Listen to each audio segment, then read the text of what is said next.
Hello friends, अस्सलाम वालेकुम। This is my YouTube channel learning with Rabia Anwar. तो फ्रेंड्स, मैंने अपने पिछले टॉपिक्स को स्टॉप किया हुआ है, इसलिए कि मुझे फ्रेंड्स की रिक्वेस्ट आ रही है कि है ना उनको जो टॉपिक समझने हैं उसकी वीडियो अपलोड करें। तो इसलिए मैंने उनको स्टॉप करके कर रही हूँ, क्योंकि वो मुझे बहुत रिक्वेस्ट कर रहे थे इस वजह से। तो दोस्तों, वीडियो स्टार्ट करने से पहले मेरे YouTube channel learning with Rabia Anwar को लाइक, शेयर और सब्सक्राइब लाजमी कीजिएगा और अपने और दोस्तों से भी शेयर कर दीजिएगा। और जो पिछले टॉपिक्स हमारे हैं, हमारे जो फाइलम रहते हैं, वो हम कंप्लीट करेंगे बाद में टाइम निकाल के। पहले जो मुझे रिक्वेस्ट चाहिए तो वो मैं कंप्लीट कर दूँ। ओके, स्टार्ट करते हैं। बिस्मिल्लाहिर्रहमानिर्रहीम। हमारा जो आज का टॉपिक है वो है एम्ब्रियोलॉजी। तो एम्ब्रियो का मतलब क्या होता है? एम्ब्रियो मीन्स अनबॉर्न बेबी, यानी जो बच्चा पैदा ना हुआ हो उसको हम एम्ब्रियो कहते हैं। लोगस मीन्स टू स्टडी, यानी एम्ब्रियोलॉजी में हम जो एम्ब्रियो के बारे में स्टडी करें उसको हम एम्ब्रियोलॉजी कहते हैं। एम्ब्रियो मीन्स बच्चा। तो इसकी डेफिनेशन है कुछ ऐसे कि ये ब्रांच है बायोलॉजी की, जिसमें हम एम्ब्रियो की फॉर्मेशन यानी बच्चा कैसे बनता है, उसमें क्या क्या चेंजेस आती हैं, डेवलपमेंटल चेंजेस मतलब उसमें क्या क्या चेंजेस होती हैं एम्ब्रियो में टाइम गुजरने के साथ साथ, उसको हम एम्ब्रियोलॉजी कहते हैं। इसकी दूसरी डेफिनेशन हम सिंपली यूँ भी कह सकते हैं, study of embryo is called embryology. Means embryo के बारे में जो हम स्टडी करते हैं उसको एम्ब्रियोलॉजी कहते हैं। ठीक है, तो मतलब इसका हमारा क्वेश्चन यहाँ पे अराइज होता है कि एम्ब्रियो क्या है। फर्टिलाइजेशन के प्रोसेस के बाद जो जायगोट बनता है उसको हम यूनिसेलुलर एम्ब्रियो कहते हैं। यानी फर्टिलाइजेशन क्या होती है, जिसमें यूनियन होती है। एक हमारा होता है स्पर्म, इसको हम कहते हैं स्पर्म, ये मेल गैमेट है, और एक हमारा होता है एग, ये फीमेल गैमेट है। ठीक है, ये ओवरीज से रिलीज होता है। ठीक है, तो ये दोनों आपस में जब मिलते हैं वो फिलोपियन ट्यूब में फर्टिलाइजेशन होती है, उसको हम फर्टिलाइजेशन कहते हैं। मिलने के बाद एक सेल हमारा बनता है जिसको हम कहते हैं जायगोट। ठीक है, मतलब जायगोट बनता है हमारा। एम्ब्रियो की फॉर्मेशन कहाँ से स्टार्ट होती है कि सिंगल सेल से, जायगोट से। ठीक है, तो सबसे पहले हमें मेल और फीमेल आपस में मिल के सेल गैमेट्स, तो फर्टिलाइजेशन होगी। फर्टिलाइजेशन के बाद हमारा जो प्रोसेस होगा, जो बनेगा सेल, वो हमारा एम्ब्रियो जायगोट होगा। तो एम्ब्रियो को 8 वीक्स में तैयार हो जाता है। फीमेल ह्यूमन में, जो फीमेल में 8 वीक्स के बाद तैयार होता है, तो उसको हम फीटस कहते हैं। ठीक है, तो एम्ब्रियो कैसे बनता है? जब स्पर्म और एग आपस में मिलते हैं, इस प्रोसेस को हम फर्टिलाइजेशन कहते हैं। फर्टिलाइजेशन की वजह से एम्ब्रियो बनता है। फर्टिलाइजेशन के बाद जो न्यू सेल बने उसको हम जायगोट कहते हैं। बस सिंपली आपको याद रखना है दोस्तों के फर्टिलाइजेशन होगी, यूनियन होगा, स्पर्म और एग जब आपस में मिलेंगे उसको हम फर्टिलाइजेशन कहेंगे। फर्टिलाइजेशन के बाद जो हमें सेल मिलेगा वो होगा जायगोट, और आफ्टर द जायगोट बनने के 8 वीक बाद वो हमारा फीटस में डेवलप हो जाएगा।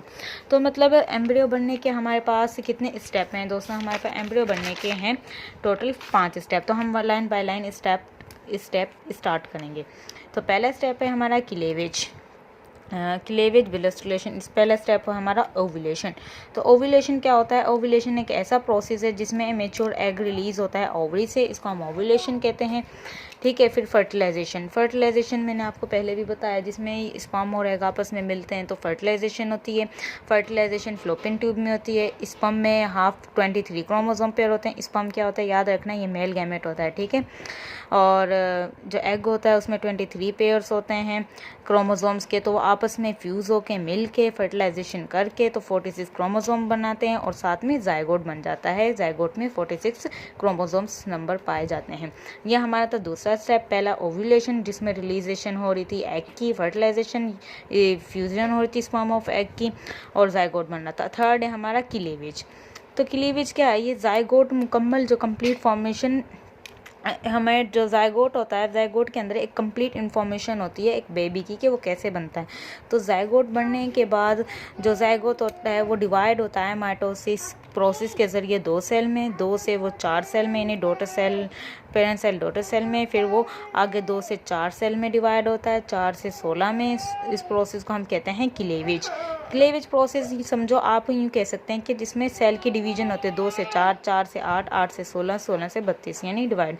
तो वो जो सेल बनेंगे उनको मोरूला सेल कहेंगे। मोरूला मीन्स एक ग्रेप्स लाइक स्ट्रक्चर बन जाएगी, जैसे यूँ बिल्कुल एक साथ जुड़ो, ये मोरूला सेल की स्ट्रक्चर है। ठीक है, ये 3 से 4 दिनों में बनेगी हमारी। ठीक है, हम इसको ब्लास्टोमेयर भी कहते हैं। तो यह था हमारा थर्ड स्टेप क्लीवेज। यानी क्लीवेज में हमारे जो सेल होते हैं वो माइटोसिस प्रोसेस के थ्रू डिवाइड होते हैं 2 से 4, 4 से 8, 8 से 16, 16 से 32। तो मोरूला सेल में बनते हैं। Just this is the structure of the morula cell. Look at this, तो फोकस ऑन दिस diagram.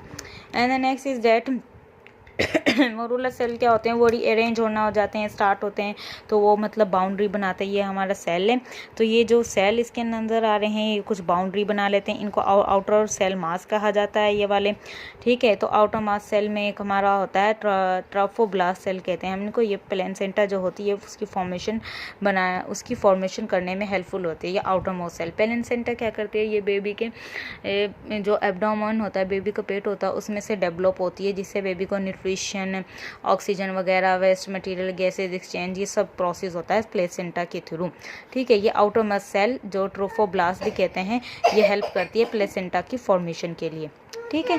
फिर उसके बाद हमारे ये वाले जो सेल आ जाते हैं एक तरफ बहुत सारे, इनको हम इनर सेल मास कहते हैं, इनको एम्ब्रोब्लास्ट कहते हैं, ये एम्ब्रो बनाते हैं। और जो बीच वाले स्पेस होता है इसको ब्लास्टोसेल कहते हैं। तो हमारा क्लीवेज स्टेप तो कंप्लीट। अब हमारा स्टेप 4 कंप्लीट होगा, ब्लास्टुलेशन। जो इनर सेल होते हैं वो हमारा बेबी बनाते हैं, ठीक है। और जो मतलब आउटर मोस्ट सेल होते हैं उससे क्या होता है, मतलब प्लेसेंटा बनती है, जिसमें मतलब यूट्रस वगैरह ये क्या करता है, एम्ब्रियो जब बनता है तो वो ट्रेवल करता है यूट्रस में। तो यूट्रस में जाके, यूट्रस हमारा मतलब एक सेक्सुअल ऑर्गन है, ठीक है। तो यूट्रस में इंटरनल लाइनिंग होती है जिसको हम एंडोमेट्रियम कहते हैं। तो वो एंडोमेट्रियम के साथ जाके अटैच हो जाता है। एंडोमेट्रियम में होते हैं ब्लड वेसल्स, ठीक है। जो ब्लड वेसल्स होती हैं वहाँ पे जाके एम्ब्रियो हमारा अटैच हो जाता है एंडोमेट्रियम लाइनिंग के साथ।